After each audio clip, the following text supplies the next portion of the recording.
ta'alaの設定、Allah subhanahu wa ta'alaの縁で人間が地球に作られて、地球の上に作られて生活するようにそれ Allah subhanahu wa ta'ala 引退してくれたら、地球にいるのは天国にいることではなくて、地球にいる間に私たちはただのんびりすることではなくて、実は目的がありました。私たちはなんで作られてました？なんで Allah subhanahu wa ta'ala により創造されましたか？どういう役割ある？どういう使命ありますか？どういう意味、目的ありますか？それは実は一番最初に思い出さないといけない。なぜかというと、当然に暮らしている間にこの世の中暮らしている間にもちろん苦労することがある。辛い時ある。きつい。もう耐えられない。大変。疲れた。飽きちゃった。もうできないなとかいろいろ時ありますね。その時、私たちのもともとの存在、もともとの役割、もともとの使命、どうやってこの世界に行きましたか思い出したらいい。はい、お願いします。Ya, selamat pagi semua. Assalamualaikum warahmatullahi wabarakatuh. Hari ini kita akan belajar tentang sabar dan sholat ya. Tadi sebelum ini kita diminta untuk mengingat kembali. Sebelum kan kita tujuan akhirnya adalah masuk surga ya. Nah tapi sebelum itu kan kita diberi waktu sama Allah untuk bisa hidup di bumi begitu. Selama ada di bumi ini sebenarnya kita itu harus ngapain sih gitu ya. Terus harus ngapa? Terus yang pertama adalah kenapa kita itu diciptakan gitu. Untuk apa? Adakah tugas-tugas yang harus kita lakukan selama hidup ini? Kemudian tujuannya juga apa?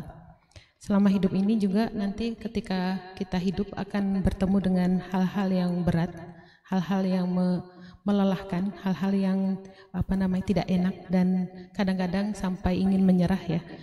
Tapi ketika kita bertemu dengan hal-hal seperti itu, ayo kita coba ingat lagi, kenapa sih kita itu diperintahkan sama Allah hidup di dalam dunia ini, begitu. それでその文脈でみんな覚えていると思います。もうスーラがありますね。スーラアルバラド、アウズビラヒミナシャイタンアルラジーム。ビスミッラヒルラフマンアルラヒーム。لا أقسم بهذا البلد وأنت حل بهذا البلد ووالد وما ولد لقد خلقنا الإنسان في كبد. どういう意味というと、Allah subhanahu wa ta'ala は誓っている。我は Allah subhanahu wa ta'ala 我って Allah subhanahu wa ta'ala ですね。我はこの町において誓う。この町にかけて誓う。どの町ですか？一番聖なる町ですね。メッカ。メッカという町。そしてあなたはあなたって誰？預言者ムハンマドサラサラ。あなたはこの町に住民である。あなたはこの町に住んでいる。メッカはもともと聖なるところですね。さらに、Allah subhanahu wa ta'ala に送られた人預言者が、一番立派な人預言者がその町に暮らしたら、さらに、これは確か、さらに聖なるところになります。さらに聖地になりますね。だから、メッカに違う。特にあなたがメッカに住んでいる間に、それにも違って、ワワリデンワマワラン、そして、産むものと生まれたものにもかけて、生まれたもの、産むものもかけて、私関係ない。これからじゃないですか。それにもかけて誓います。Allah subhanahu wa ta'ala だから何か別にお父さんお母さんのこと、これ言われているアダムアリイスラムとアダムアリイスラムの子孫にかけて誓います。だから三つに誓っている。どういう意味確認してるアッラースハー逆になんでそんなに3回誓って何の意味を強調しようと思ってますか？本当に我は人間をロークするように作った。これおかしいと思われる。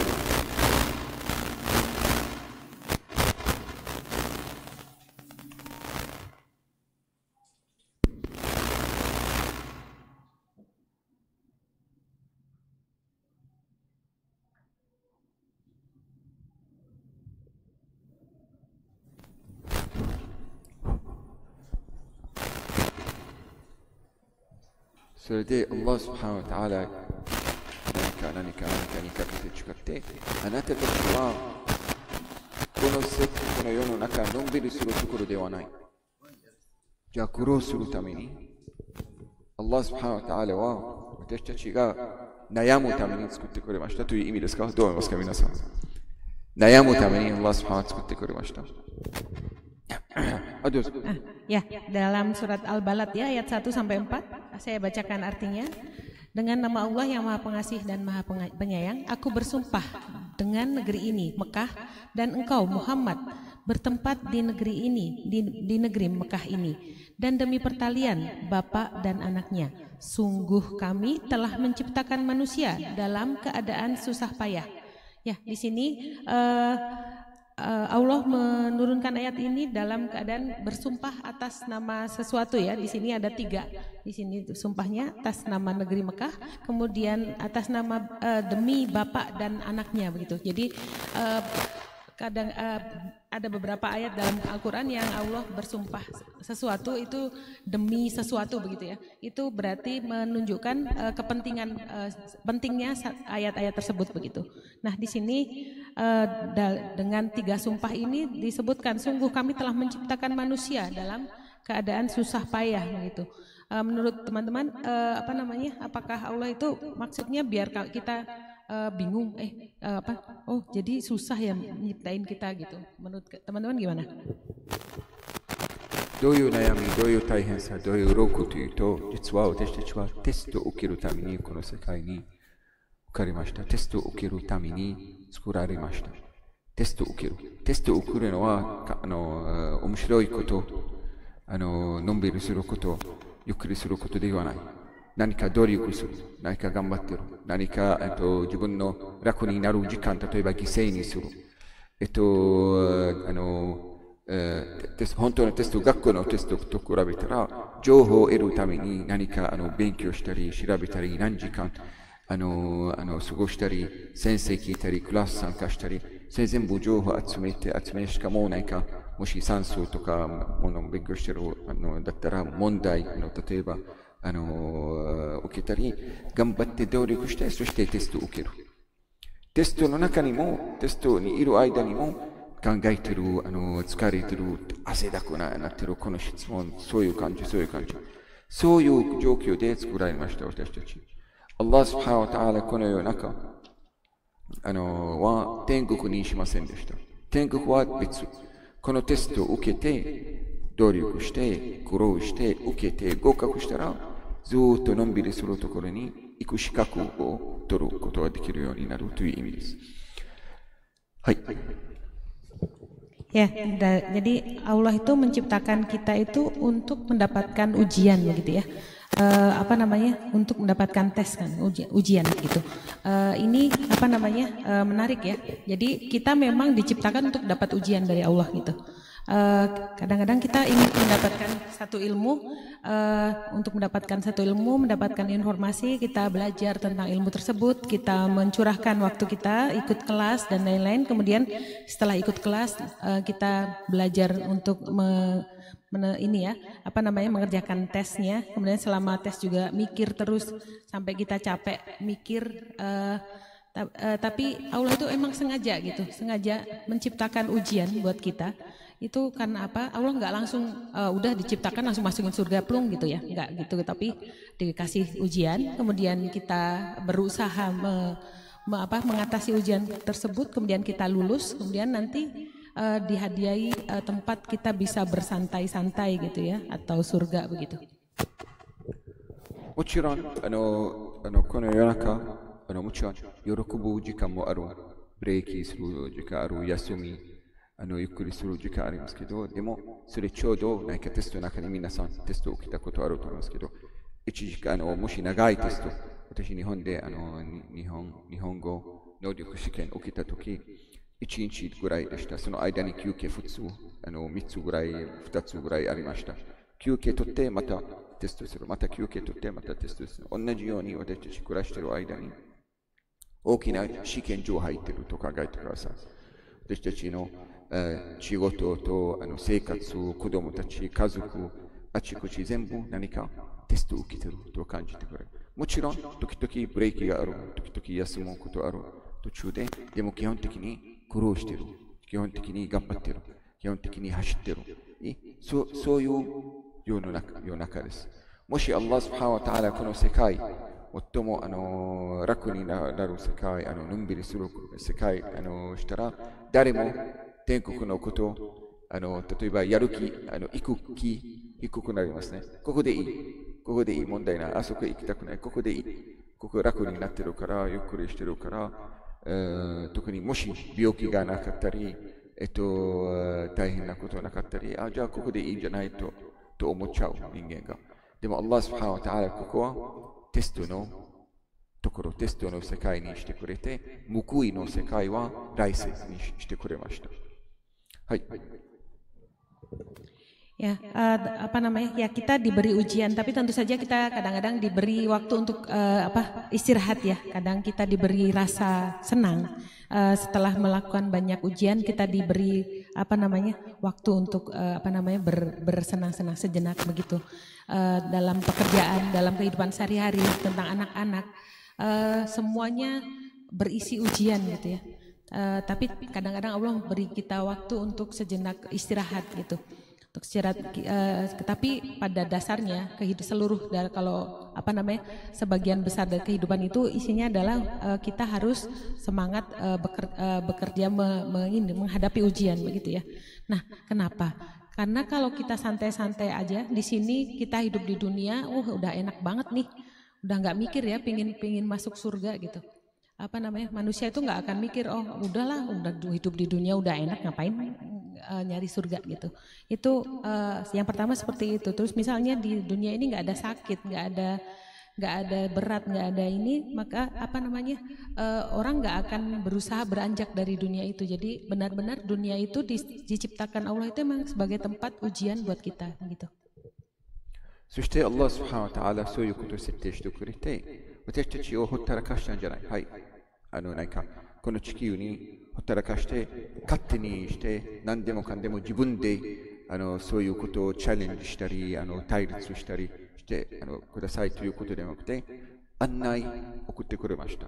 どうしたらいいですか。それに対してそういう苦労すること、テストを合格する、テストを合格するために、そして力持ってやる気出させてしようと思ったら何をしたらいいですか。どういうふうにそういう大変さとかそういう苦労することをどういうふうに立ち向かうかということを教えてくれました。アッラースブハナワタアラ。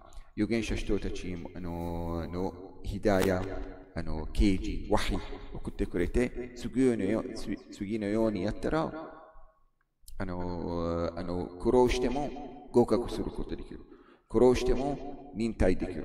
最後まで頑張る気出てくると教えてくれました。その中に今日、私少なくてもこの4つ入れました。1つ目は信仰。どうぞ、まずどうぞ。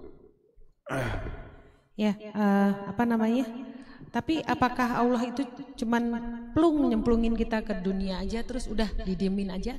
Nggak dikasih tahu arah, nggak dikasih tahu petunjuk apapun, langsung udah kamu udah hidup di dunia, terserah kamu mau ngapain gitu ya. Enggak seperti itu ya Allah itu. Tapi kita diberi petunjuk, diberi petunjuk, instruksi, gimana caranya supaya kita bisa lulus dalam ujian itu gitu. Kita diberi kekuatan, kita diberi semangat untuk melakukan sesuatu, gimana kita menghadapi masa-masa berat gitu. Itu apa? Yaitu dengan wahyu dari Allah yang diturunkan kepada Rasulnya, bahwa kalau kita nanti dapat ujian yang berat, kita diminta untuk bersabar. Dan ada 4 hal yang diberikan Allah dalam sebagai bekal kita untuk menghadapi masalah kita ini. Yang pertama adalah kepercayaan, ya. Hai. じゃあまず信仰、一番大事なポイントです。信仰、人間よ、信仰ありますか、ありませんか。信仰があれば、いろいろすでに頭の中に何か準備があるんですね。心の準備、心の用意があります。この世界はこういう感じと分かって、アッラーのことを信じてる。アッラーのことを信じてるだったら、私はただのほったらかされたものではなくて、創造者がいる。お世話してくれる方がいる。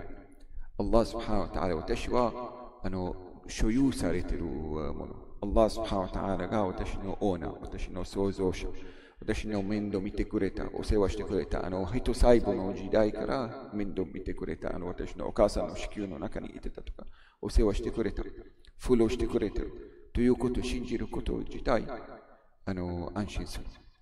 この世界一人ではない。相手いなくても、お父さんお母さんいなくなっても大丈夫。一人ではない。アッラースブハナウタアラがいる。存在している。向かっていろいろ頼んだり、いろいろ文句言ったりとか、秘密に話したりすることがある。アッラースブハナウタアラのことを信じたり、そしてアッラースブハナウタアラのことを信頼したり、アッラースブハナウタアラに頼って心配しない。そういう本当に十分に頼ったり、十分に信じたりしたら、それ一番最初の安心の由来になります。安心の現象になりますと思います。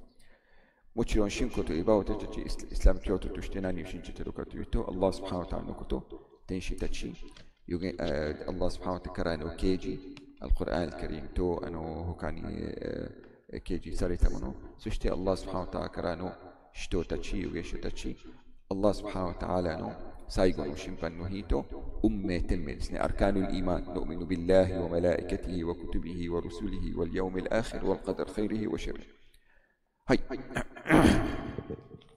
Ya, apa yang dibekalkan Allah pada kita yang pertama adalah percaya, ya, iman, ya, iman. Kalau ada iman ini, hati kita seperti sudah dipersiapkan begitu, ya. Dengan percaya adanya Allah, kita percaya bahwa kita itu nggak semata-mata hidup di dunia ini tanpa tujuan gitu, ya. Ada yang menciptakan kita, ada pemilik kita. Dari kita masih berbentuk sel, berbentuk gumpalan darah, Allah sudah memelihara kita sampai kita bisa menjadi seperti sekarang ini gitu. Dan dengan percaya ada Allah juga, walaupun kita merasa di dunia ini nggak ada siapa-siapa, nggak ada orang yang mendengar kita, nggak ada orang yang menjadi bisa kita percaya untuk membentuk kita dan lain-lain, itu kita percaya, oh masih ada Allah bersama kita gitu, ya, ada Allah. Terus kita bisa mendiskusikan tentang rahasia kita, kita bisa bilang unek-unek kita, ya, ke Allah tanpa khawatir tanpa khawatir akan dibocorkan ke orang lain atau akan merugikan kita gitu. Jadi dengan kepercayaan, dengan iman kepada Allah ini ini menjadi sumber ketenangan buat manusia begitu, ya. Kemudian ada 6 juga, ya, hal yang harus kita imani. Ada 6 kemarin tadi, ya, ada rukun iman, Allah, percaya kepada Allah, kemudian pada malaikat, pada kitab Allah, pada kiamat dan qada dan qadar begitu. そしてアッラーのことと一緒に来世のことも信じてるですね。アルアーヒル、アルヨウムルアーヒル。このアルヨウムルアーヒルというのは今のテストの結果が出るですね。アルヨウムルアーヒルでは、アルヨウムルアーヒルって何ですか？みんな亡くなってからまた蘇ってきて、そして裁判がありますね。裁判がある。一番公平なである方がその裁判の裁判官になっているアッラースブハナウタアラが。それ自体だけ安心の安心の現象になる、由来になります。この世界でもちろん大変している、苦労しているんですけど、誰にいじめられた、例えば誰のせいそうなりました。それも縁がある。それに対してテスト、それに対して何をするか、それ自体テストがあります。そして最後の審判の日行ったら、十分に報いがある。十分に私の権利、その人、いじめた人の、例えば罰が来て、私の権利取り戻すことができる。ちょうど、だから、苦労しても、結局に、あるところ全部、なんていう、やり返すみたいとか、復讐というより、私の権利全部戻ってきて、安心するということ。ちょうどどういう例というと、もし、すでに見たことある映画がありますね。その映画はもう一度見るときに、何か安心するんですね。最後の結果わかるから。途中で、俳優と女優、めっちゃ、悩んだり、苦労してたり、いじめられたり、例えば何か、でも最後にハッピーエンドになりますから、安心してる。同じように自分の生活の映画は一番最後にハッピーエンドです、インシャアラ。最後の審判の日、全部、安心させてもらって、自分の権利戻ってきて、十分に報い、なって、落ち着く、今、安心するですね、そういうこと。預言者ムハンマドサラサラムの大事なハディースがあります。じゃあ、ここまでまずどうぞ。Tentang hari akhir ya, tentang kehidupan setelah kehidupan. Hari akhir di Yaumil Akhir itu adalah hari di mana hasil ujian kita itu keluar ya. Jadi ada pengumuman ujian kita ya. Di situ kita akan bertemu dengan hakim yang paling adil, yaitu Allah, pengadilan yang paling adil ya. Jadi misalnya di dunia ini kita banyak diberi cobaan, banyak ketidakadilan, ketidaknyamanan yang kita terima selama di dunia itu akan diberi balasan, dan kita pasti akan mendapatkan hak kita sesuai dengan yang yang seharusnya kita dapatkan gitu. Kalau teman-teman pernah lihat film terus tahu kalau itu nanti happy end kok. Itu walaupun nanti di tengah jalan si aktor Hollywoodnya itu berperang terus dapat ujian banyak dan lain-lain, tapi kita udah tahu happy end gitu kan, kita ini ya nontonnya itu nggak khawatir gitu, nggak apa-apa nanti happy end kok gitu. Begitu juga dengan kehidupan kita gitu. Kita tahu hari-hari ini kita banyak diuji sama ketidakadilan, sama ketidakberdayaan dan lain-lain, tapi kita tahu nanti akan dibalas sama Allah ke orang-orang yang nggak adil sama kita. Orang-orang yang jahat sama kita itu akan dibalas sama Allah di hari di Yaumil Akhir ini gitu. Dengan kepercayaan itu kita akan merasa tenang ya. Nggak apa-apa, nanti Allah akan mengadili orang-orang yang tidak adil pada saya, seperti itu. 預言者ムハンマドサラサラのとっても大事なハディースがあります。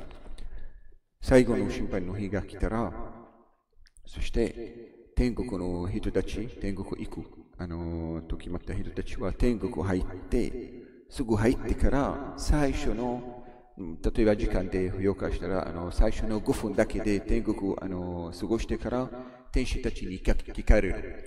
あなたは夜中今の世界で、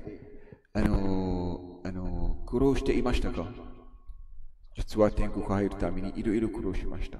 きつい時間ありました。辛い時間。例えば貧しい、お金がなかった。誰が亡くなった。こういう大変なことある。仕事は大変ななんとか。イスラミ教徒としてまた苦労してたことある。いろいろ苦労してたんですけど、最初の天国の楽しみとか喜び体験したら全部忘れる。天使に聞かれたら何か苦労したことありますか？ドニアで。いえ、何もなかった。全部終わりました。結構苦労してたのに、いえ、でも最初の5分と言ったら、最初の5分だけ天国で過ごしたら全部なくなる。スーッと、そんな思い出、大変な思い出、辛いとか全部なくなる。最初の天国は最初に入ったら全部なくなります。一方に、ドニアで非常に勝手にしてた人、例えば、もしかして力ある人、例えば、なんとかのリーダー、王様でも、よくのんびりしてた人、よく自分の財産とか自分の力使って勝手にしてた人は、信者ではなかったから逆に最後の審判の日、時刻に入ったら最初のまた5分ぐらい、例えば天国時刻の罰体験したら、また天使たち、時刻の天使たちに聞かれる。あなたはドニアって世界、今の世界の中、ドニアでそういう人でしたじゃないですか。よく楽しんでた、よく喜んでた、よくすごい勝手にしてた人じゃない。いえ、何も思い出してない。全部忘れちゃった。全部なくなる。あっという間で。皆さん、現世の年齢は何歳例えば生きられますか？ 100 歳でも、100歳ですね。100歳割る、来世の時間どのぐらいですか？どのぐらい？永遠ですね。これ、インフィニティというですね、サイン。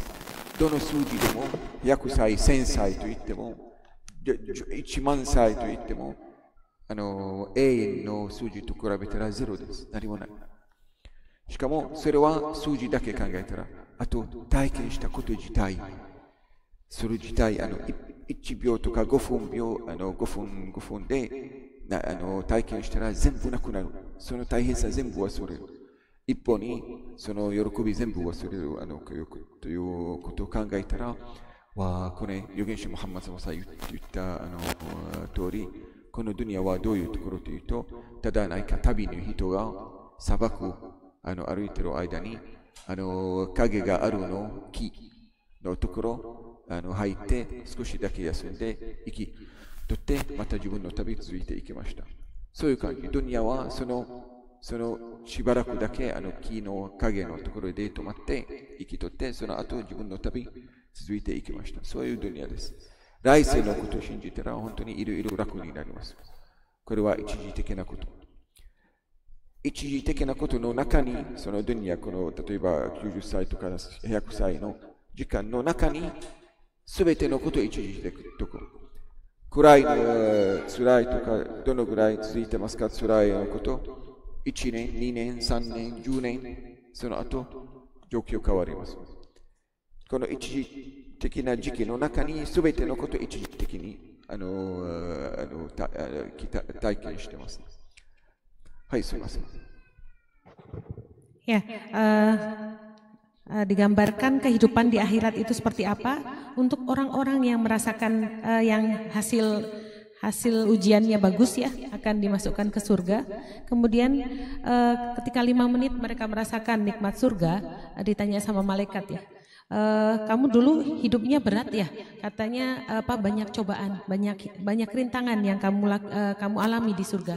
Tapi karena saking nikmatnya surga itu, mereka semua orang penghuni surga ketika ditanya apa kesulitan yang dialami waktu di dunia, mereka menjawab tidak, kami tidak pernah nggak pernah merasa sulit gitu ya. Jadi lupa dengan semua kesulitan yang pernah mereka terima di dunia itu lupa gitu. Begitu juga dengan orang-orang. Ada tisu nggak? Maaf. Hai, simasen. Tisu Murad. Sena.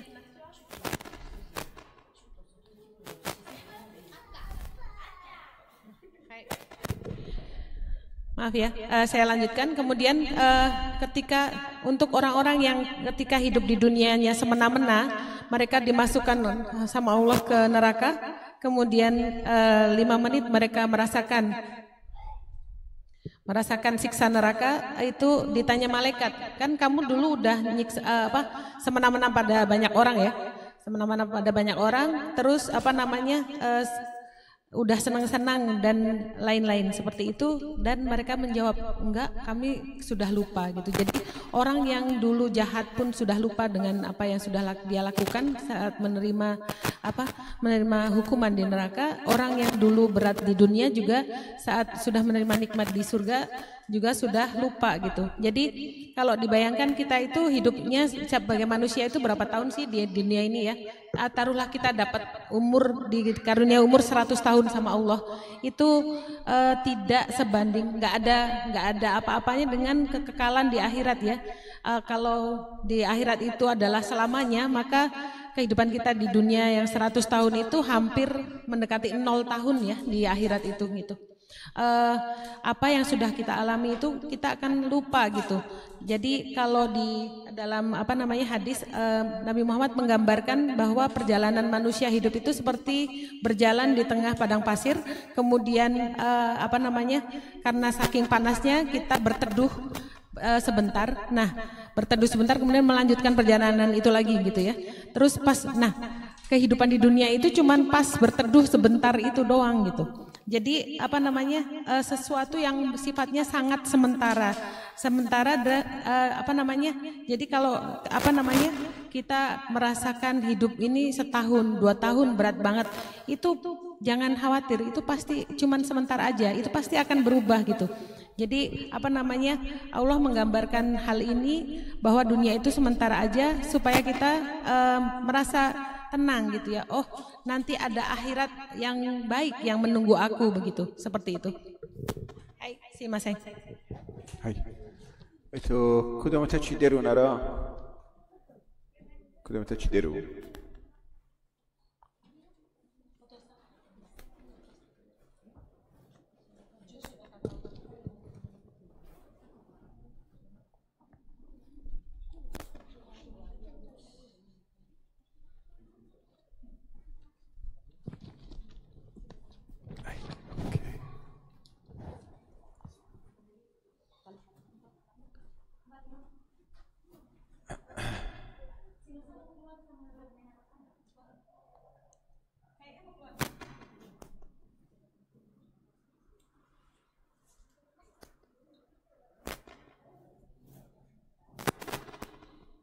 じゃあちょっと待ってくださいね。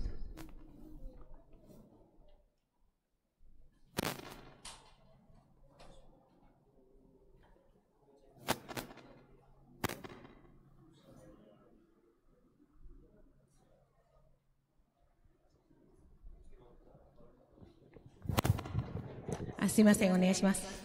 はい、そして、Allah subhanahu wa ta'ala の運命と天命ですね。運命天命って何ですか？Al-Qada wal-Qadar。Al-Qada wal-Qadar。Allah subhanahu wa ta'ala はすでに私が悩むこと、苦労すること、きついこと、すでに知ってて流しました。いい？ Allah subhanahu wa ta'ala すでに私が生まれる前にも、この人は生まれてから最初の例えば15年こういう問題ある、その後の5年こういう悩みがある、その後そういう問題、すでに知ってる。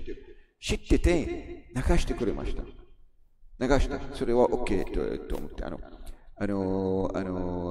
と言って、だから私のテストになるということを分かってる Allah subhanahu wa ta'ala 流してくれてる。Allah subhanahu wa ta'ala が流してること、OK それでもいいと言ってると思ってること、私も OK ですと思ってる。Allah subhanahu wa ta'ala のことを信じてるですね。Allah subhanahu wa ta'ala は一番いいこと、流してくれた、いいことを決めてくれた。それに対して私も満足している。Allah subhanahu wa ta'ala が私の創造者である大好きな方、その大好きな方が決めてくれた、流してくれた、ことは全然十分に、全然喜んで受けてます。という意味ありますね。Allah subhanahu wa ta'ala の運命と天命。それに、どうぞ、お願いします。Ya, tentang iman kepada kodok dan kodar, kita itu jauh sebelum kita lahir itu sudah ditulis sama Allah ya, apa yang akan menjadi nasib kita ya. Nanti kita lahir 15 tahun kemudian ngapain itu semuanya udah ada, udah ditulis sama Allah gitu ya, sudah ditetapkan sama Allah. Dan tugas kita apa? Yaitu adalah kita percaya bahwa itu adalah ketetapan yang terbaik buat kita yang sudah ditetapkan sama Allah gitu. Pencipta kita itu tidak akan melepas kita aja. Beliau adalah orang yang paling mencintai kita gitu. Allah yang paling adalah pencipta kita. Jadi beliau yang paling tahu apa yang terbaik buat kita, itu Allah yang paling tahu gitu. Jadi kalau kita udah ngerti ini, berarti kan tugas kita apa? Tugas kita adalah berbahagia menerima apa yang sudah ditetapkan sama Allah gitu. そのところで預言者ムハンマドsallallahu alaihi wasallamのハディーズがあります。sallallahu alaihi wasallam。何と言ったかというと、本当の信仰を得るためとか、すごい完璧な信仰のレベルを得るために、一つが必要。何かというと、自分に当たった災害と当たった辛いがすでに決まっている。外れることはない。私に起きた災害とか大変なこと、仕事、お父さん亡くなった、誰か亡くなった、子供何か起きた、そういう災害非常に辛いですね。でもそれは避けることはなかった。絶対当たる。災害、まあ、أخطأك ما كان ليصيبك وما أصابك ما كان ليخطئك。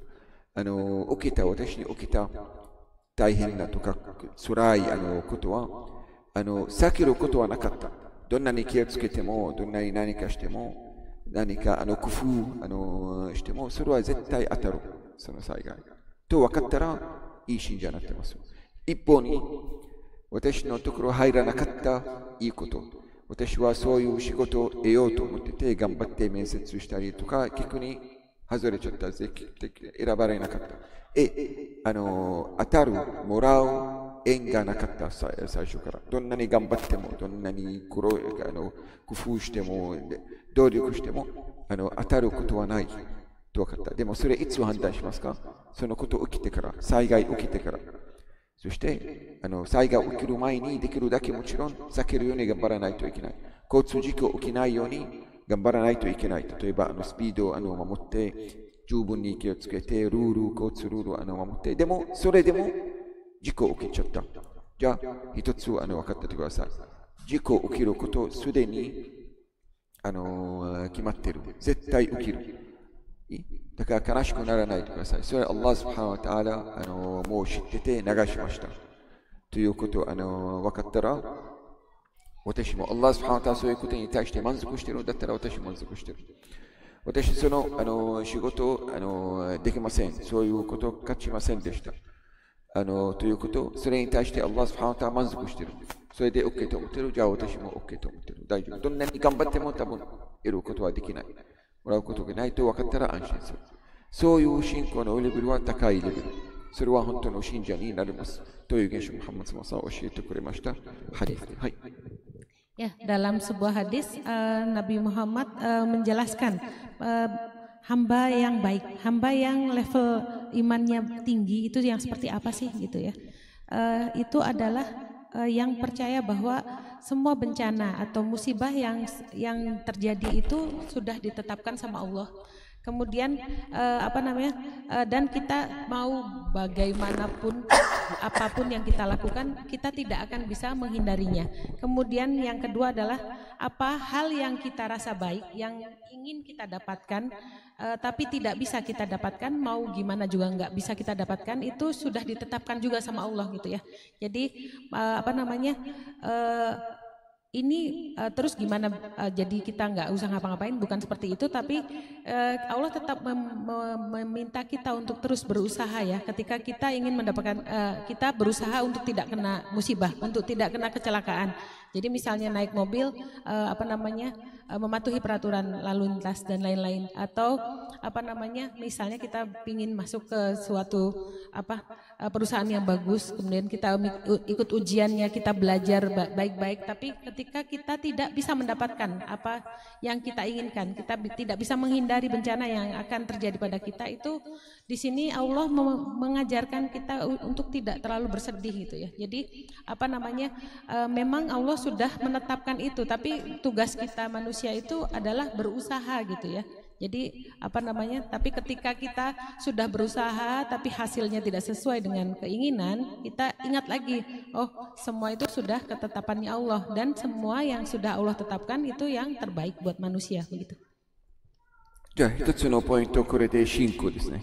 信仰、Allah subhanahu wa ta'ala の教えの中に、どうやってこの生活を、この人生、そういう大変なとか苦労するとき、どうやって立ち向かうかというと、最初の教えは信仰、信じてください。Allah のこと、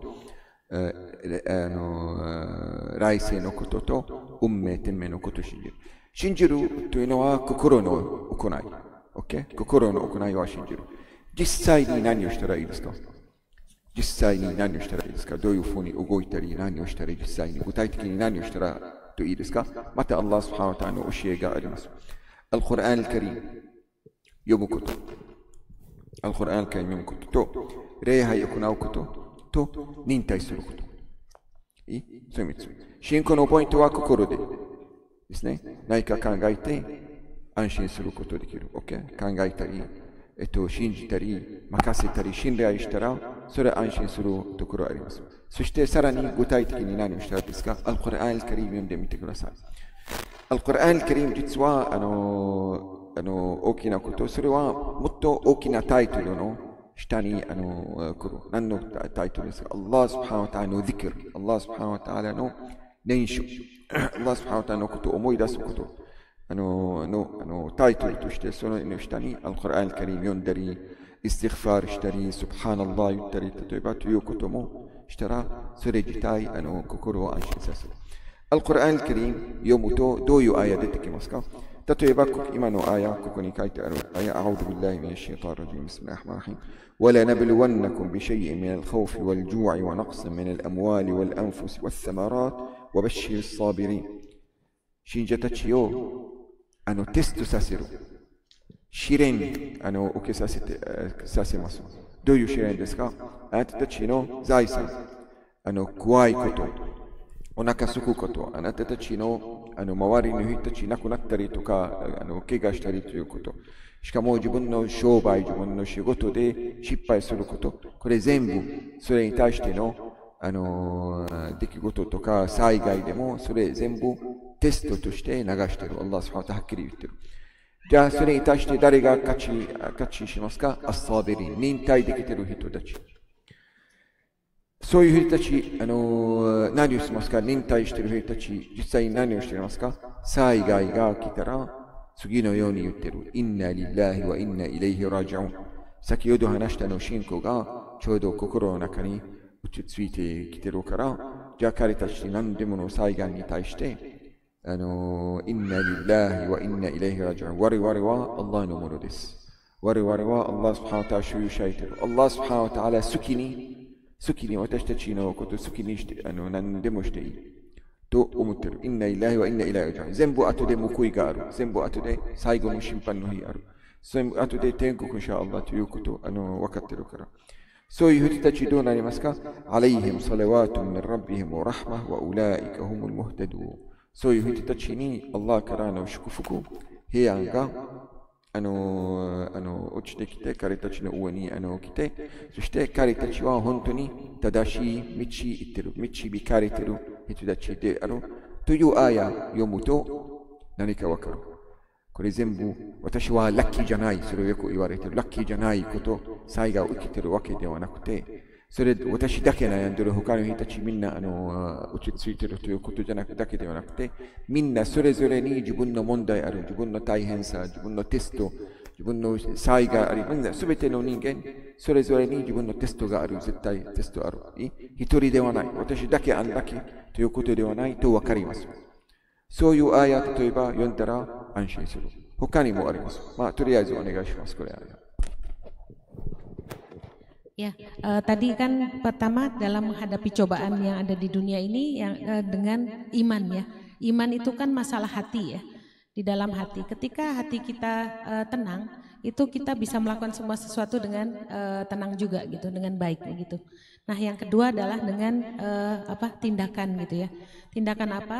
2, 3, 4 itu nanti tindakan semua. Karena tadi sudah disebutkan yang pertama membaca Al-Quran, yang kedua sholat, yang ketiga adalah dengan bersabar gitu. Nah, yang kedua tentang membaca Al-Quran. Ini dalam surat Al-Baqarah ayat 155 sampai 157 yang artinya saya bacakan. Dan kami pasti akan menguji kamu dengan sedikit ketakutan, kelaparan, kekurangan harta, jiwa dan buah-buahan, dan sampaikanlah kabar gembira kepada orang-orang yang sabar. yaitu orang-orang yang apabila ditimpa musibah mereka berkata, Inna lillahi wa inna ilaihi raji'un. Sesungguhnya kami milik Allah dan kepadanya lah kami kembali. Kemudian di ayat terakhir 157, mereka itulah yang memperoleh ampunan dan rahmat dari Tuhannya, dan mereka itulah orang-orang yang mendapat petunjuk. Ya, jadi di sini ketika kita mendapatkan di sini Allah sudah berjanji, sudah mengatakan ya langsung bahwa kita itu memang akan diuji di dalam dunia ini gitu. Jadi jangan ngerasa aku aja orang yang nggak beruntung di dunia ini, aku doang yang nggak beruntung, aku doang yang diuji sama Allah. Enggak ya, semua punya ujiannya masing-masing gitu. Punya ujian masing-masing. Jadi nggak usah khawatir, orang lain juga punya ujiannya, kita juga punya ujian, orang lain juga diuji sama Allah gitu. Nggak usah khawatir ya. Jangan berpikir kita aja yang nggak beruntung, nggak seperti itu gitu. Terus ketika kita sudah berusaha tapi tetap mendapatkan musibah, tetap mendapatkan sesuatu yang tidak sesuai dengan apa yang kita bayangkan, itu Allah mengajarkan kepada kita untuk berkata innalillahi wa inna ilaihi raji'un gitu ya. Bahwa kita itu pada akhirnya kita itu hambanya Allah loh gitu. Bahwa apa yang sudah Allah tetapkan pada kita itu yang terbaik gitu. Jadi kita harus ingat, oh iya, aku tuh hambanya Allah. Aku merasa ini ujian buat aku berat, tapi ini udah ketetapan Allah buat aku gitu. Nah, dengan merasa seperti itu, maka apa yang akan terjadi yaitu kita kita akan merasa merasa tenang, dan Allah juga menjanjikan memberikan ampunan bagi kita, juga memberikan ampunan dan rahmatnya. Kemudian juga kita digolongkan ke dalam orang-orang yang mendapat petunjuk seperti itu. そして実際にすることの中にさっきアルコランカリム言っていろいろアヤートがあって、そして礼拝する。毎日の少なくても義務の5回の義務の礼拝を行うこと自体、それを行うだけでいろいろの大変さ、いろいろの試練、いろいろの辛い時間に立ち向かうことができる。皆さん、礼拝の意味なんですか？私たちは礼拝を行うとき、何かお清めを行って、Allah subhanahu wa ta'ala のqiblaに向かって、Allah subhanahu wa ta'ala に自分の心を向けて、Allahu Akbar いうときに、実際にどんな意味行っているかというと、私は Allah subhanahu wa ta'ala のもの、先ほどのayah、私は Allah subhanahu wa ta'ala のものです。私のお世話してくれる方に向かいます。お世話している方に連絡します。単純に言うと、私たちは何か例えば家とかアパート借りてるとき、急に例えば問題がありました。困ってたことある。電気切れちゃった。水道出なくなっちゃった。何か壊れちゃった。何をするその時、担当者に連絡をするですね。そこないか電話かけて、そういうこと起きました。そういうことを助けてください。手伝ってください。じゃあ、Allah subhanahu wa ta'ala がこの世界デザインしました。私たちの人生もデザインしてくれました。私たちの体、私たちの運命すでに知ってる。私たちのやってることを監視してる。じゃあ問題があるときに、彼が担当者です。彼に連絡する。Allah を礼拝行う間に、Allah subhanahu wa ta'ala の力、Allah subhanahu wa ta'ala の知識、Allah subhanahu wa ta'ala の完璧さ、思い出しながら Allah subhanahu wa ta'ala 祝福と平安与えてくれて、そして心安心する。何か自分の気になっていることを全部チャージされましたですね。心の中に全部いっぱいでした。全部スーッと出して、Allah subhanahu wa ta'ala の方をお任せしました。何かずっと申請持っている。例えば、何の申請、例えば、裁判、例えばの申請とか、手続きの申請一生懸命書いて、そして、この窓口違います。窓口行ってください。別の窓口行って、そして正しい窓口行ったら、受付してもらったら、その後、安心する。何か私することできました。その後私の仕事ではない。他の人の責任。その後公務員がやってくる。同じように、Allahu Akbar 言って、礼拝の中にコラン読んだり、自分の困っていること全部アッラースブハナウタアラ知ってる。それないか自分の気になってくる全部任せてる。礼拝して、アッラースブハナウタアにルクアしたり、お辞儀したり、スジュードしたり、何かアッラーよ、私の問題あなたよく知ってる。私悩んでいること、私の辛いことをよく知ってる。満足しているこのままで続いていくだったら、あなた満足しているだったら私も満足している。問題ない。喜んでそういう辛いのを体験します。もしアッラースブハナウタアラそういう辛さ決めてくれて満足しているんだったら、私も喜んでその辛さ、その試練を体験します。でも、もしクフー、預言者ムハンマドさんが言った通り、もし何かあれば、癒してもらうことがあれば助かります。ありがとう。助けることだったら嬉しい。そのまま続いていったら、それ最後まで行かないといけないという縁があるんだったら、喜んで最後まで行きます。この辛さ。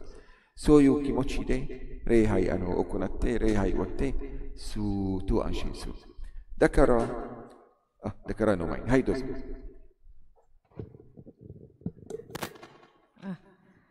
Apa namanya? Ya, dengan yang kedua adalah dengan sholat ya tadi ya. Kita itu sholat itu gimana sih gitu ya? Sholat itu berarti kita wudhu, kemudian berdiri menghadap kiblat, kemudian melakukan sholat gitu ya. Dengan sholat itu adalah suatu ini ya, apa namanya, pengakuan ke kita bahwa saya adalah milik Allah, saya menghubungi Allah begitu ya. Kalau kita tinggal di sebuah apartemen, kemudian listriknya mati gitu, atau airnya nggak keluar, atau ada yang rusak, kita akan menelpon kepada penanggung jawab apartemen tersebut gitu ya.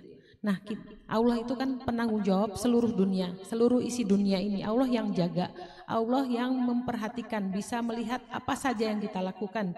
Itu kalau kita ada masalah ya kita hubungi Allah gitu ya. Kita menghubungi Allah, kita ingat kesempurnaan Allah. Terus ngapain? Setelah itu ya kita minta tolong pada pemilik dunia ini gitu. Kita mencharge ulang semangat kita pasrahkan semua sama Allah gitu. Nah, apa namanya? Misalnya kita harus melakukan sesuatu, terus ngumpulin formulir ke suatu tempat.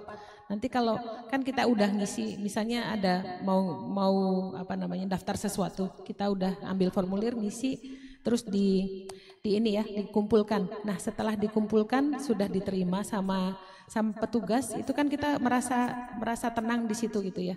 Nah, karena apa? Karena tugas kita itu udah selesai gitu. Jadi apa yang bisa kita lakukan itu udah selesai, jadi kita merasa tenang gitu. Nah, masalah itu juga sama. Kalau kita punya masalah, kita adukan pada Allah gitu. Kemudian di situ apa kuncinya? Yaitu ketika kita pasrahkan kepada Allah. Allah, kalau memang cobaan ini bagus untuk saya gitu ya. Kalau memang harus perasaan berat yang saya rasakan sekarang ini memang sesuatu yang harus saya lakukan, maka saya ikhlas menerima cobaan ini gitu.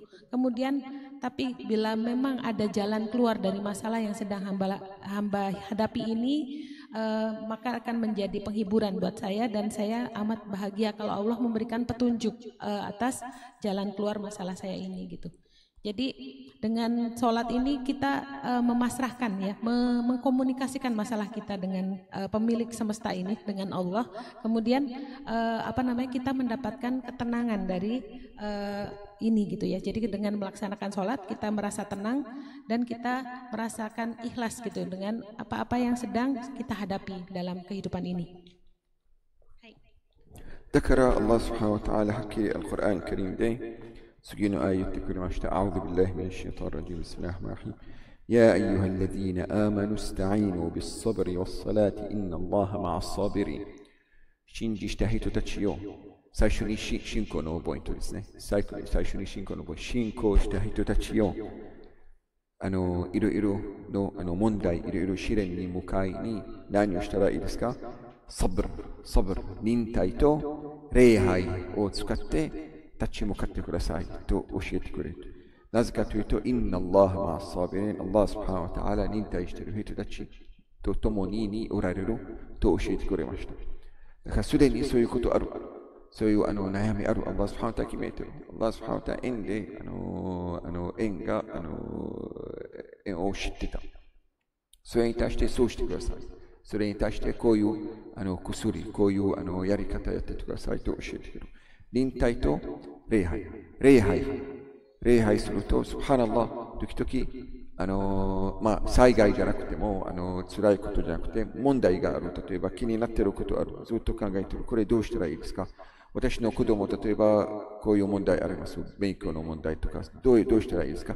気になったまま、礼拝始めたら、なんとか礼拝の中に何かアイディア出てきました。わざと、ありがとうございます。わざとじゃない、もちろん。私、礼拝始めたのは、ただ礼拝、義務の礼拝を行っている。アッラフアクバル言ったら、コラン読んで、ルクワ、スジュードしている間に、そして私ずっと気になっている問題の解決を頭に浮かんでくる。ジャンプしてくる。そうしたらいいじゃないですか。スブハナラ、本当だ。それなんで考えなかった前、本当に。そうしたらいいじゃん。喜んで礼拝を続けていく。同じように礼拝を行うだけで、心が安心して、頭がもう一度元気で考える。頭が災害とか問題とかのプレッシャーで時々ちゃんと考えなくなる。心配してるから、イライラしてるから、自然にとか、当然に考えられなくなっちゃう。でも、もう一度安心したら、普通に考えたら、そうしたらいいじゃないですか。これは簡単でした。そうしたらいいじゃないですか。安心するということがありますね。はい。Ya, dalam Quran surat Al-Baqarah ayat 153 yang artinya, wahai orang-orang yang beriman, mohonlah pertolongan kepada Allah dengan sabar dan sholat. Sungguh Allah beserta orang-orang yang sabar. Di sini dalam ayat ini ditekankan ya bahwa sabar dan sholat dalam menghadapi masalah kita itu kita diperintahkan kepada siapa? Kepada orang-orang yang beriman ya. Jadi orang-orang yang beriman itu diperintahkan untuk selalu sabar dan sholat gitu. Karena apa? Di kalimat selanjutnya disebutkan karena Allah bersama dengan orang-orang yang sabar. Kadang-kadang kita punya masalah dalam kehidupan sehari-hari, kita mikir gimana ya cara memecahkan masalah ini, memecahkan persoalan ini. Mikir buntu ya, nggak ada jawaban. Terus kita udah mikir terus udahlah sholat aja dulu gitu. Nah pas sholat di tengah jalan, di tengah sholat kita tiba-tiba kepikiran, kenapa tadi nggak seperti ini gitu, seperti ada ilham gitu ya, dapat ilham nggak sengaja. Allah memberikan petunjuk gitu, jalan. Gimana kalau masalahnya tadi dipecahkan dengan hal seperti itu gitu. Terus kadang-kadang juga ya nggak pas lagi sholat, tapi setelah sholat itu kita mendapatkan ketenangan ya. Tenang, terus pas mikir baik-baik, kan tadi misalnya masalah yang kita pikirkan itu buntu karena setelah sholat perasaan kita menjadi tenang, terus kita jadi bisa menata isi kepala kita, kemudian ya udah tadi gimana kalau kita coba dengan jalan seperti ini atau dengan cara yang lain seperti itu. Jadi kadang-kadang dengan sholat itu Allah menjanjikan kita diberi solusi atas masalah kita begitu. それで預言者ムハンマドsallallahu alaihi wasallamそのところで2つのハディスがあります。預言者ムハンマドsallallahu alaihi wasallamのハディス1つ目はサハバラディアラーマに言ってたのは、預言者ムハンマドsallallahu alaihi wasallamはいつも何か気になったら、何か困ったら、いつも礼拝を始めました。敵たちが攻めてる。敵たちが敵の軍隊が進んできている。例えば聞きました。偽信者たちはそういうフィトナ例えば作っていると聞きました。誰々さんに何か言った。そしてこれ全部何か頭の中に、なんでそうなの？預言者ムハンマドに対して何をする？最初に礼拝したい。ファルドの礼拝だったらファルドの礼拝を行いました。ファルドの礼拝じゃないだったらスンナの礼拝を行いました。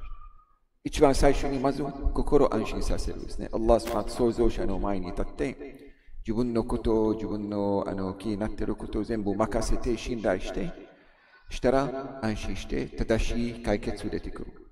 預言者ムハンマドさんだから気になっていることがあれば、困るかなと思うことがあれば、何をする？心配する、イライラする、怒る、なんとかというのなくて、すぐ礼拝に入って、キブラに向かって、アッラーアクバル、礼拝始めました。それで安心していました。時々人間が、信仰ないの人間が、そういう辛いこととか災害に対して、実は非常に困る。自殺する人たちいる。バカバカしいことに対して、恋人に振られたから自殺する人たちいる。経済的に借金いっぱい、なんとかかんとかのせいで自殺する人たちいる。人間はそういうところ弱いですね。なぜか力の由来、最も大きな力の由来とつながりがない。関係がないから一人で感じている。一人で弱い、できない、対立できないから逃げる、自殺する、やめる、なんとか精神的に病気になるということがあります。でも、神様がいる。アッラースハーター、創造者がいる。しかもその創造者と関係がある。その礼拝を行ったら、そういう関係実際に行っているということを感じることだけで安心する。だからそういう人たち方が力出して、問題に対立を力よく出して、それで預言者ムハンマドはそういうことを行いました。何か困ったら気になったら、アッラーアクバル礼拝が始まる。サララアレイワサラム。はい、これをアブダウッ伝えてくれました。アブダウッハディスの由来の本です。Ya, dari Abu Dawud ada hadis Rasulullah Rasulullah itu setiap kali ada hal yang mengganggu pikiran beliau selalu sholat dulu gitu ya. Jadi misalnya, ada golongan orang munafik yang memberi fitnah yang kejam dan lain-lain. Kemudian ada musuh yang akan datang menyerang dan lain-lain. Itu ketika Rasulullah ada sesuatu yang mengganggu pikiran Rasulullah, hal pertama yang selalu beliau lakukan adalah memulai dengan sholat gitu. Ketika itu sholat wajib ya melakukan sholat wajib. Ketika itu waktu sholat bukan waktu-waktu sholat wajib, beliau sholat sunnah gitu ya. Jadi dengan begitu apa yang bisa kita pelajari dari situ yaitu ketika kita merasa ada hal yang mengganggu pikiran kita, itu pertama yang harus kita lakukan adalah menenangkan hati dengan sholat gitu.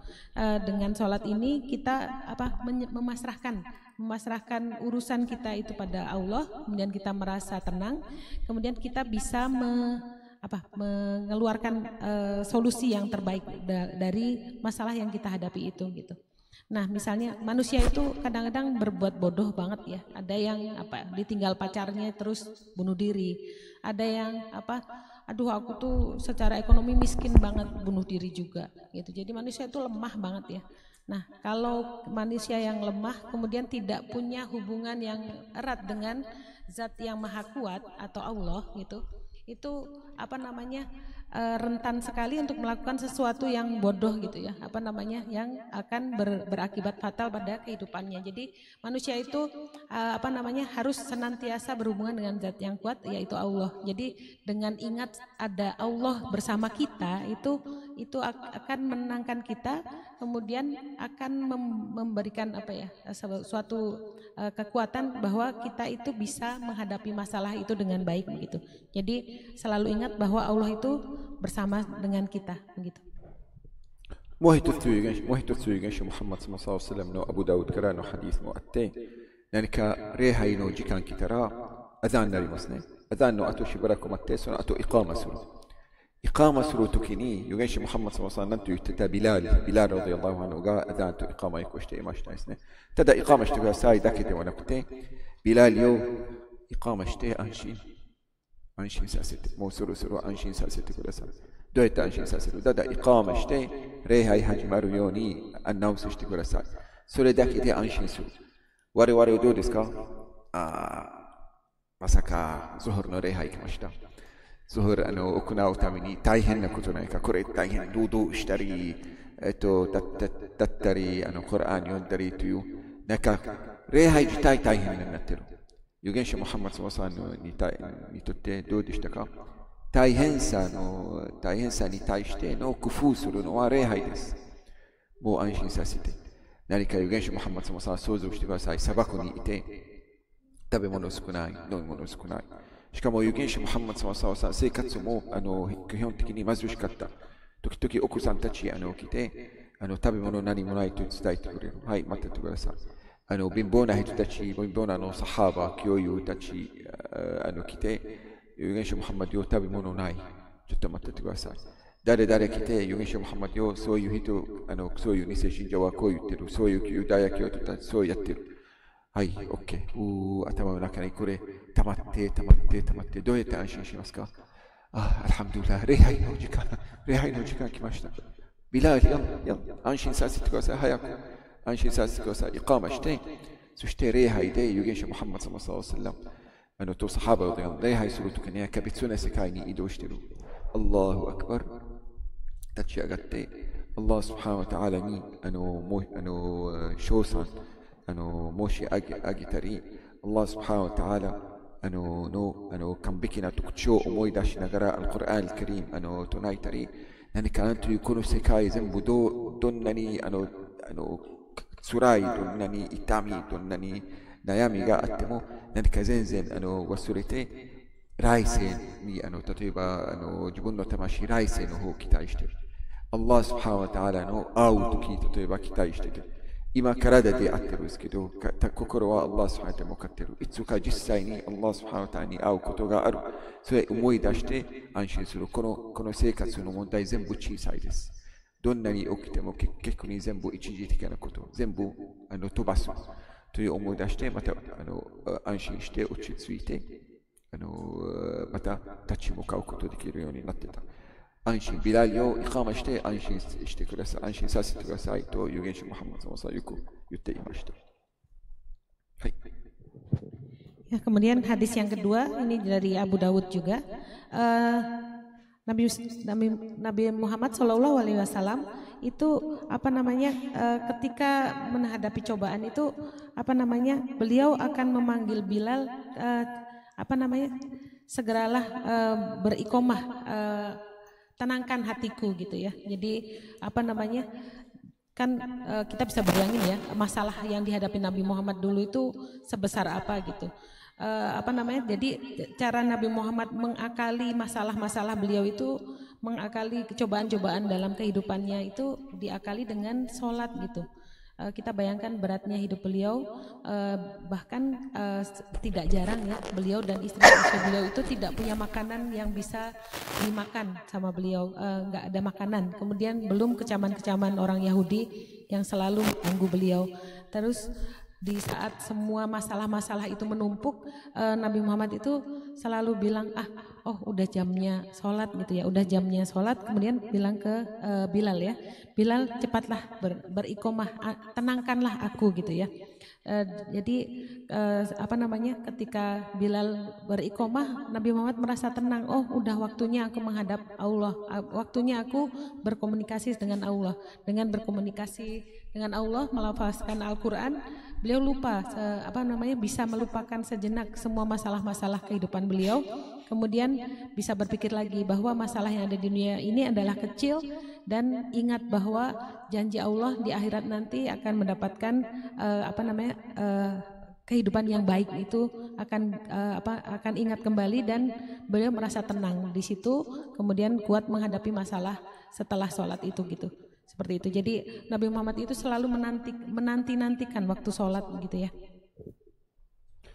でも礼拝がこういうふうによく聞くために、礼拝自体、ちゃんと行わないといけない。礼拝の行い方はですね、人によって全然違うですね。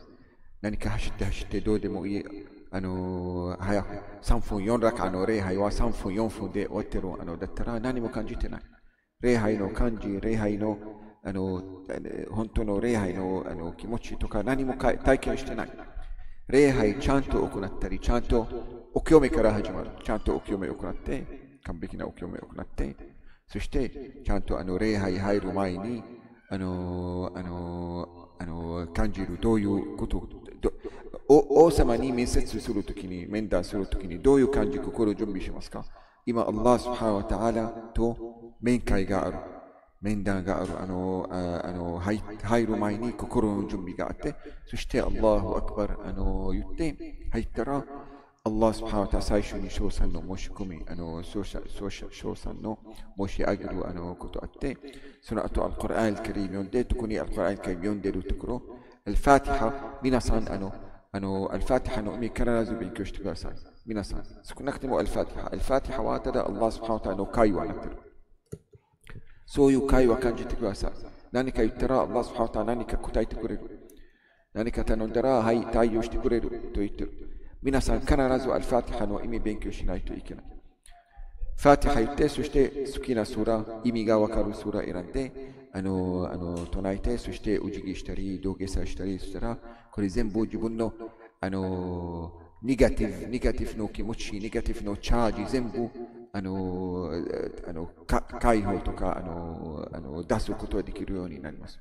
あるサハバ、これは奇跡みたいな話ですけど、あるサハバ、ラディアッラーアンフ、なんとか怪我しまして、足でしたっけ？足の下の部分、切除しないといけないと言われた医者さんたちに。そして、もちろん切除するなら、肉切ったり、骨を、の切りで切ったりすること、神経切ったり、これ、ものすごい痛そう。医者さんたちになって言ったら、ムスリムではない医者でしたみたい。お酒飲んだら大丈夫。お酒飲んで、そして何もあまり感じなくて、その時は私たち手術を行ったらいい。そしてそのサハバ、ラディアッラーアンフは絶対ダメです。そんなことはない。じゃあどうしますか？忍耐できないですよ。ものすごい痛い。骨とか肉切るときにものすごい痛い。全然耐えられない。じゃあ私は礼拝始まる。私が礼拝始めて、私の顔の色変わったら、その後好きにしてください。と言いました。ラディアッラーアンフ、誰でしたっけ？もしかして、ウルワ・ブン・アースでしたかもしれない。そして彼は、ウドして、キブラに向かって、アッラーアクバル言ったら、もしかして座ったまま礼拝してて、足、切除され、アッラーアクバルと言って、ファティハ唱えて始めたら、本当に顔の色変わってきました。そして彼たち近づいて、彼を触ったら反応がない。彼を寝かして、そして始めました。皮膚切ったり、肉切ったり、骨切ったりしてて、その後血が出ないように、ものすごい熱い油で血を止めてしたら、その後彼は起きました。あーとか痛い、あーと何にも一口も言わませんでした。起きたら、周り見て、もう終わりましたか？もう終わりましたか？何も感じてない。どこにいましたか？別の世界にいましたみたい。アッラースファータの面会のところ。これは奇跡として言ってるんですね。そういうレベル、素晴らしいレベルですけど。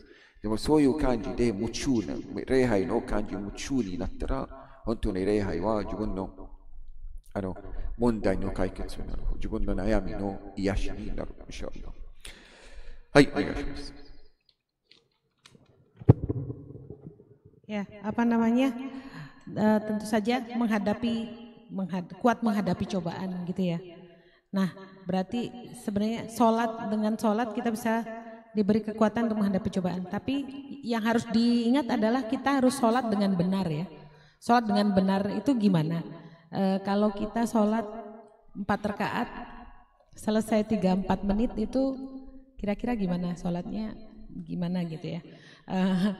Mungkin nggak kerasa apa-apa, belum ada perubahan. Jadi sholat yang benar itu seperti apa? Yang dimulai dengan wudhu yang benar, wudhunya benar. Sebelum sholat itu kita menata perasaan kita seakan-akan kita akan bertemu dengan raja di antara raja gitu. Jadi seperti menghadap pemimpin kita, kita menghadap Allah itu dengan perasaan takut ya, dengan perasaan takut kita menghadap kepada Allah, kemudian memuji nama Allah, membaca Al-Quran, surat Fatihah, kemudian membaca surat, tadi nggak ada pendeknya sih, saya nulis pendek, tapi membaca surat yang kita tahu artinya, pada tahu nggak artinya, gitu ya. Terus itu dengan mengetahui arti dari apa yang harus kita, arti dari bacaan sholat kita itu, insya Allah akan membantu kita menghilangkan hal-hal negatif yang ada di dalam tubuh kita, begitu. Jadi ada sebuah cerita tentang sahabat Rasulullah yang terluka, kakinya ya, waktu itu yang terluka, kakinya terluka terus harus dipotong. Kaki itu teman-teman bayangin sendiri ya, kalau motong kaki itu berarti kan pasti sakit ya, di syarafnya pasti sakit, tulangnya juga dipotong jadi sakit. Terus sama dokternya, waktu itu dokternya bukan muslim ya, dibilang udah kamu minum alkohol aja biar nggak kerasa nanti pas pas dipotong itu nggak kerasa, biar nggak sakit gitu, nanti bisa tahan kok gitu. Nah terus si sahabat bilang ya nggak mungkin lah, minum alkohol itu kan nggak boleh sama Allah gitu ya, dilarang dalam agama ini gitu. Terus dia bilang, gimana kamu bisa tahan, kata dokternya. Terus dia bilang, saya mau sholat, nanti kalau pas sholat wajah saya sudah berubah, muka saya sudah berubah, silahkan mulai dipotong, katanya begitu. Kemudian beliau memulai sholat dengan bacaan-bacaan, kemudian ketika beliau mulai membaca Al-Fatihah, wajah beliau mulai berubah gitu. Nah si dokter-dokter ini dipegang dan dia sudah tidak bereaksi, si sahabat ini nggak bereaksi, kemudian udah mulai dipotong ya, yang bagian yang luka yang harus dipotong itu dipotong, kemudian diobati, kemudian kan untuk menghentikan menghentikan jalur keluarnya darah dalam tubuh itu dulu digunakan minyak, disiram dengan minyak panas gitu ya, itu nggak jerit sama sekali gitu, beliau nggak tidak bereaksi apa-apa, seakan-akan nggak kerasa gitu. Nah beberapa saat kemudian beliau selesai sholat, kemudian beliau nanya, udah belum ininya tadi motong kaki saya udah belum gitu, nggak kerasa gitu. Ini ya, ini mukjizat dari Allah ya, seberkonsentrasi itu sholat beliau, begitu sebagus itu kualitas sholat beliau gitu. Jadi untuk menghadapi cobaan yang kita alami di dunia ini ya, kita perlu belajar sholat yang benar begitu ya. Hai. じゃあ礼拝お願いします。みんな自分の礼拝本当によく気をつけてください。よくお世話してあげてください。礼拝は貴重なもの。ちゃんと行ったらそういう期待している結果もあります。最後に忍耐、サブル。先ほどのアヤ、アッラースブハナウタからの命令ありましたですね。やアイユハッラディーナアーマヌスタイノビスサブリヨッサラティ。信仰した人たちを忍耐と礼拝を使っていろいろ立ち向かってください。さらにアッラースブハナウタアルコランアルカリムでアルアムラン、スーラトアルアムランの最後のアヤ。また、やアイユハッラディーナアーマヌスビル。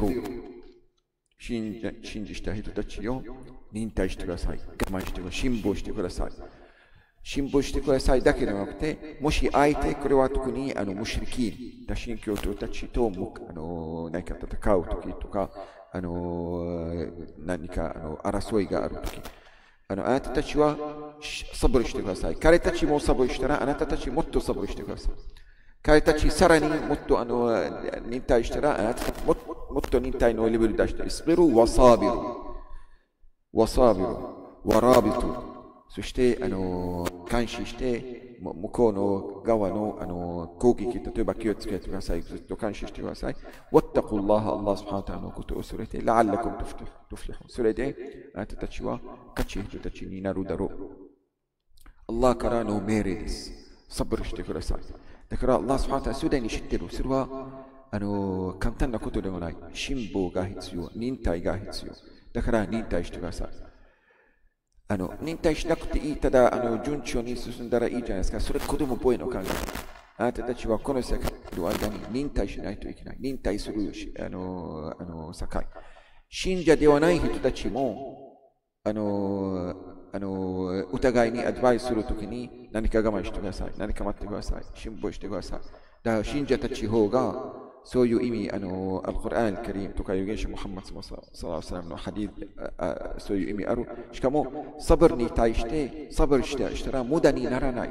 すごいご褒美がある。アッラースブハナワタアラの命令聞いて、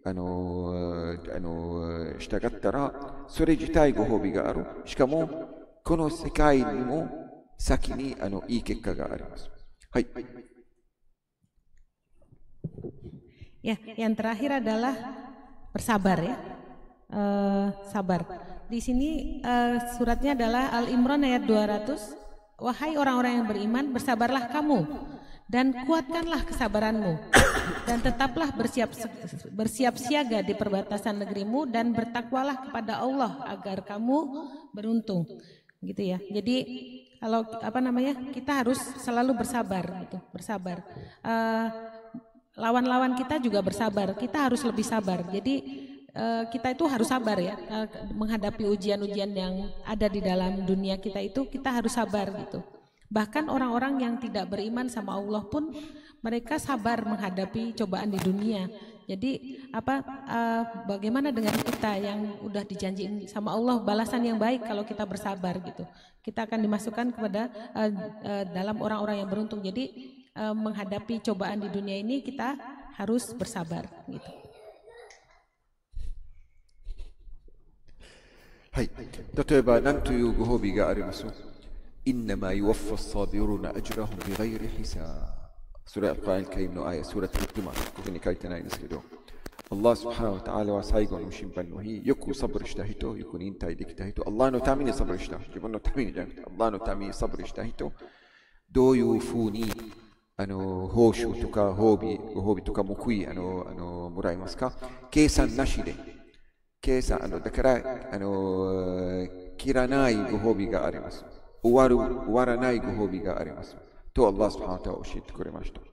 何が欲しいもの欲しいことより、こういうこともあります。これもあげます。これもあげます。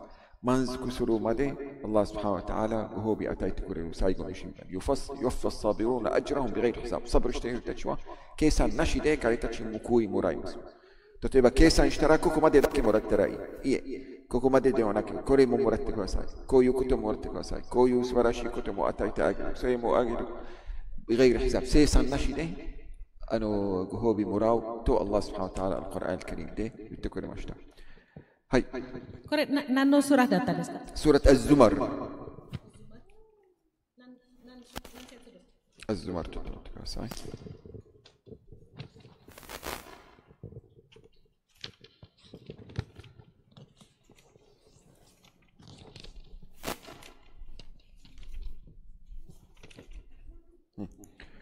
スラット・アズマル。アズマルの番号。何スラ？何章？スラット・アズマルは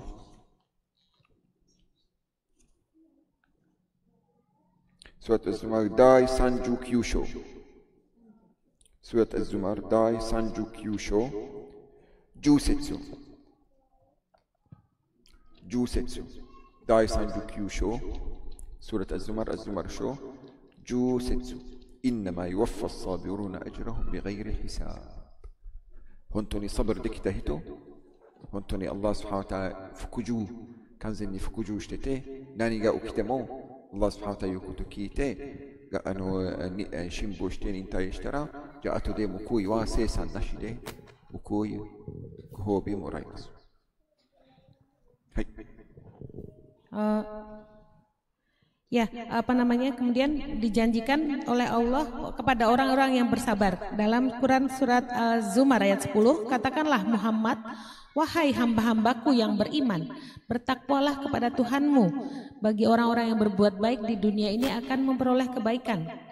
Dan bumi Allah itu luas, hanya orang-orang yang bersabarlah yang disempurnakan pahalanya tanpa batas. Jadi Allah menjanjikan ketika hari kiamat itu untuk orang-orang yang bersabar saja itu diberikan, disempurnakan pahalanya tanpa batas gitu ya. Ketika mungkin kebaikan yang dilakukan sekian itu Allah akan memberi lebih lagi pahala kepada orang tersebut begitu. Janji Allah seperti itu ya. Jadi di dunia juga mendapat kebaikan, di akhirat juga dijanjikan pahala yang tanpa batas oleh Allah begitu. そしてさらにもう一つ素晴らしいことあるサブル、忍耐よくできたら何がもう一つメリットある？ここのアヤ、やアユハルラディーナアムヌスタイヌビスサブリワッサラティインナアラハマアッサビリン2章153節、インナアラハマアッサビリン、アラースブハワタアラ忍耐している人たちと共におられると言った。もう一つアヤ、もうすぐ出します。アヤ、インナアラハユヒッブッサビリン。アラースブハワタアラ、サブルしている人たち、忍耐している人たちが好きです。アラースブハワタアラ、そういう人たちが好き。そういう素晴らしくない。だからサブルするだけで、アラースブハワタアラからの愛情があると保証されるということ素晴らしくない。そのアヤはどこにありますかというと、ちょっと待ってください。これはアルバコロ153といくつですか？153はインナアラハマアッサビリン。アラーは忍耐している人たちと共におられる。でももう一つアヤ、インナアラハユヒッブッサビリン。これは何章です？はい、ちょっと待ってください。インナアラハユヒッブッサビリン。53. Ya, dalam Al-Baqarah ayat 153 disebutkan innallaha ma'as-sabirin. Allah bersama dengan orang-orang yang sabar. Kemudian ada satu janji Allah lagi, Allah menyukai orang-orang yang bersabar. Jadi dengan bersabar aja kita udah bisa mendapatkan cinta kasih dari Allah gitu. Ini suratnya sebentar. Korewa nan shonan setsu desu.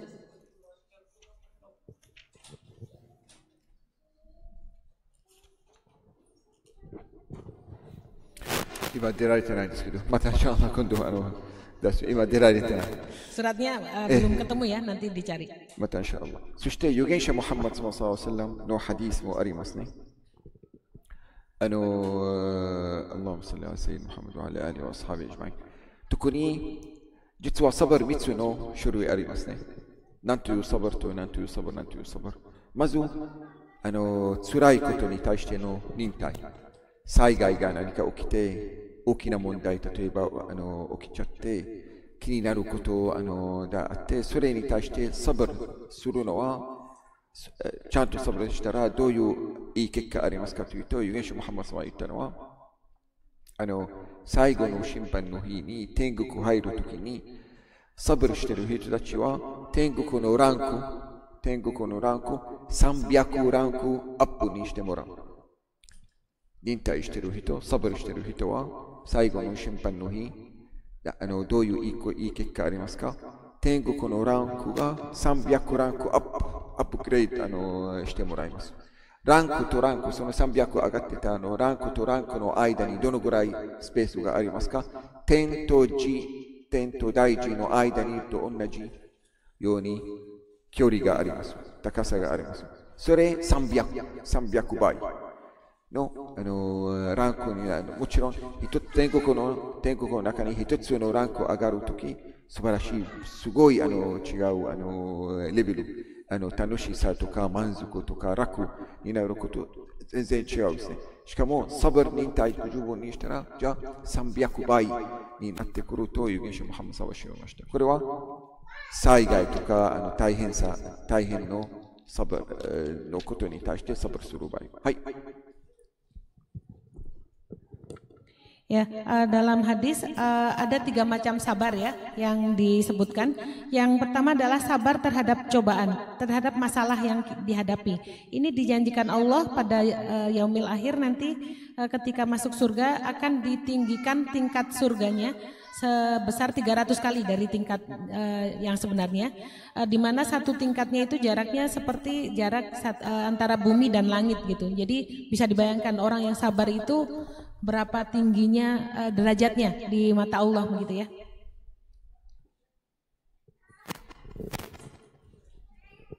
Oke,はい。さっきのアラーユヒブスサビルはアル・アムラン146節。آل عمران آل عمران داي سانشو آل Ali عمران Imran desu ka? آل عمران هياكو يونجو روكوسيتسو 16. Tadi ya yang Allah menyukai orang-orang yang sabar itu Al-Imran ayat 146. والله يحب الصابرين إن الله ما يحب الصابرين والله يحب الصابرين Wallahu yuhibbus sabirin. Allah mencintai orang-orang yang sabar. To Allah subhanahu wa ta'ala. Hai. Hai. これでサバル、災害とか大変なことに対してサバルするのご褒美何かあるかというと、300ランク上がっていくんですね。はい、もう一つサバル、実はあと2つのサバル早めに言っておきますけど、はい、ムシーバ、災害に対してじゃなくて、いいことを行うようにサバルする。例えば、礼拝を行うために、諦めないで、飽きちゃわないで、寒くてもちゃんとウドする。OK、眠くてもちゃんと礼拝する。それにもサバルがあります。それ自体もサバルがあります。そういうサバルしたら、また同じランクはものすごいランクが上がってしまうんですね。300ランクぐらい上がっていきます。もう一つ、三つ目のサバルもある。何のサバルというと、ハラムのことを犯さないようにサバルがあります。どんなにやろう、どんなに誘惑されても、どんなになんか美味しそう、どんなに楽しそうと思っても、でもハラムなので、やめるようにサブルする。やめる力がある。それもサブルするですね。同じように、そういうサブルできたら、自分の天国のランク、インシャアラ300倍上がってくるという原始ムハンマドさん教えてくれました。Jazakallahu khair. Hai, ya, tadi 3 sabar yang ada 3 macam sabar ya. Yang pertama tadi sabar dalam menghadapi cobaan. Ini tadi sudah diterangkan. Yang kedua adalah sabar dalam berbuat baik. Jadi kadang berbuat baik maksudnya tidak menyerah melakukan perbuatan yang baik gitu. Misalnya sholat musim panas yang harus pagi-pagi banget atau musim dingin yang dingin banget itu kita tetap bersabar melakukan sholat itu kita mendapatkan pahala sabar ya. Jadi itu juga ditinggikan tingkatnya 300 kali lebih tinggi begitu. Kemudian yang ketiga, yang terakhir adalah sabar dalam sabar dalam tidak melakukan hal-hal yang haram. Ya, jadi ketika kita berusaha berhenti melakukan hal-hal, menjauhkan diri dari hal-hal yang haram, itu kita bersabar untuk tidak melakukannya, itu juga mendapatkan pahala yang besar juga dari Allah gitu ya. Ditinggikan 300 kali juga nanti tingkatnya di surga begitu. Jazakallahu khairan. Arigatou gozaimasu. Ada pertanyaan? Arimasu. Kochira ni arimasu. Hai, dozo. Assalamualaikum warahmatullahi wabarakatuh. Ego de ijobu desu ka? Ego deいい。どうぞ。Okay, recently like for the past recently for like 1 year later, past 1 year, I think I feel that I don't have problem in my life. So I think that's like something maybe like we said before, like maybe I have like in the break time from Allah from every problem that I have before, and now I'm like in the rest time. But it's already like past 1 year, and I think it's too long. And at the same time, I think am I arrogant because I don't feel like I have any problem. But until now, I still like what is my problem in my life, and I couldn't find it. So it's like something so weird. So I think, yeah. What should I do? Like, but I don't want to have like problem. MashaAllah, I don't know she is complaining or she is showing ni'mah from Allah subhanahu wa ta'ala. I invite you. MashaAllah, your sister here has a wonderful level of iman that she feels no problem at life. How wonderful, MashaAllah. She has a wonderful level of iman, MashaAllah. Whatever, I am sure she had some points, some moments that why this, why that, why he said like that, why she said like that. But because she has, mashallah, wonderful level of iman, she passed all that. All that is okay, that's passing, no problem about this, no problem about that. Mashallah, she is feeling no problems, good. Perhaps they are coming, I don't know. I hope not. I hope you will not face any problems in life. And for the previous, it means that Allah subhanahu wa ta'ala bestowed a great ni'mah upon you. And Allah subhanahu wa ta'ala already provided you some level of iman that you are not feeling problems at all. Wallahi, that's wonderful. MashaAllah. Jazakumullahu khairan. Jazakumullahu khairan. So, but still, you need what kind of that level of gratitude to Allah subhanahu wa ta'ala, that because of your ni'mah, I am feeling that I have no problem. My life is going smoothly. My matters are going. Wallahi, this is perhaps because of your parents' dua, because of your wonderful iman, because of your accepting of this life and knowing that your role in this life. Wallahi, mashallah, that's wonderful. Jazakumullahu khairan. But it doesn't mean that everybody, of course, has this one. Okay. I know Indonesian people are the happiest people in the world. I know. I know that. MashaAllah, this is an example, right? So, no problem. I'm living this life. I know there is some difficulty. I have taste. I am late. I get that. That's happened to me. But I don't feel all that. All that are usual. I am in life. I am in dunya. That's all. Everything not problem. Nothing.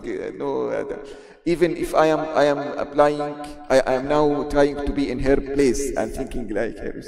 Even if I have a test, I didn't get 100%. I got okay 80%. Good, alhamdulillah. That's wonderful. That's not a problem for me. Perhaps I didn't get this one. I get a little bit. Okay, that's the fate of Allah. Wonderful. If Allah subhanahu wa ta'ala wants this for me, I am very satisfied with that. I am full happy with that. MashaAllah, that's wonderful, inshallah. Okay, but prepare. Don't be like ulama said. وآمن مكر الله بالله جاهل وخائف مكر الله بالله عالم. It means the one who thinks that he can go always and not to prepare for any test of Allah, he doesn't know Allah. Okay, there is some test. There will come some test. So don't feel totally safe from any test of Allah subhanahu wa ta'ala. Be careful. Okay, sometime will come some test. Okay. And the one who is always taking care that Allah subhanahu wa ta'ala till now he gave me a lot of ni'mah, perhaps he is preparing me for a great test. He gave me all that ni'mah, he charged me with all that belief because he knows he is preparing me for what? For a great test. Okay? So be prepared also. Don't be deceived by what happened till now. Okay? Okay? Prepare for a great test to prove that you are better than the test, or you will, inshallah, pass that test perfectly, inshallah. Okay? Jazakumullah khair. Gwen Said Wisan. Demo minna wa karimashita kana. You understand? Bahasa Inggris enggak apa-apa ya? Who needs explanation in Japanese? Nihongo de ichiyo desu. Muto-san komatte ta ne. 大丈夫ですよね。デウイさんわかりましたか？多分。じゃあインドネシア語を言っといてください。Berarti merasa tidak masalah ya. Tell her in Indonesian language. Ya, So Fuchang ini dalam 1 tahun ini merasa tidak ada masalah, masya Allah ya. Hidupnya baik-baik aja begitu ya. Baik-baik aja. Kemudian merasa semuanya cukup dan ini gitu ya. Tapi mungkin maksud dari pertanyaan So Fuchang adalah apakah dia nggak khawatir, nggak apa-apa gitu ya, maksudnya dengan karena merasa nggak dikasih cobaan, nggak ada hal-hal, nggak ada masalah berat dalam kehidupan So Fuchang gitu. Tapi masya Allah ya, berarti mungkin itu karena tingkat keimanan So Fuchang yang tinggi sehingga dia bisa menetralisir semua cobaan itu dengan berhubungan dengan Allah. Tapi Obadisang juga mengingatkan supaya jangan lengah gitu ya. Ketika kita merasa Allah sedang bukan dielu-elu ya kalau bahasa Jawa itu kita seperti sedang dinina bobokkan dengan kenikmatan gitu, diemong sama Allah dengan kenikmatan bahwa tidak ada masalah itu, harus tetap ingat bahwa Allah akan memberi ujian pada manusia gitu ya. Jadi tetap bersiap bahwa ketika ada sesuatu itu kita harus memastikan diri bahwa kita masih ada di dalam keimanan yang di dalam kondisi keimanan yang sama dengan sekarang begitu, seperti itu ya. Oke ya. Hai. 他に質問ありますか? Is there any question? まし Insyaallah. Ada pertanyaan lagi? Saya jawab dulu. اوكي جزاكم الله خيرا. Arigatou gozaimasu. Let's go سواليس. مو سوق الظهر من وراي هاي ديسكان. ان شاء الله. اقامه وانا نجي. اقامه وانا نجي وين البيخ؟ Azannya berapa? كاي تعرف مسلم. جوني جي غوفو. جنبي سوري جنبي شو بس. 5. Junmi Gofung des azan. كوري اذان ديسكان. اقامه وايسوي. Ikomahnya jam berapa? جوني جهه ان شاء الله. اوكي مكارم. Jepung go des. جبون. No azan no Jepung no ato des. اسوي جاسوي ما تشيغاي. Nani ju Gofung des ka? تو غوفو نتر. سامبامي وي كارا سامبامي. Ue kara sambang des. Hai. غوفو. Nite no ichiban shita sambang desu ne. 1 2 3です。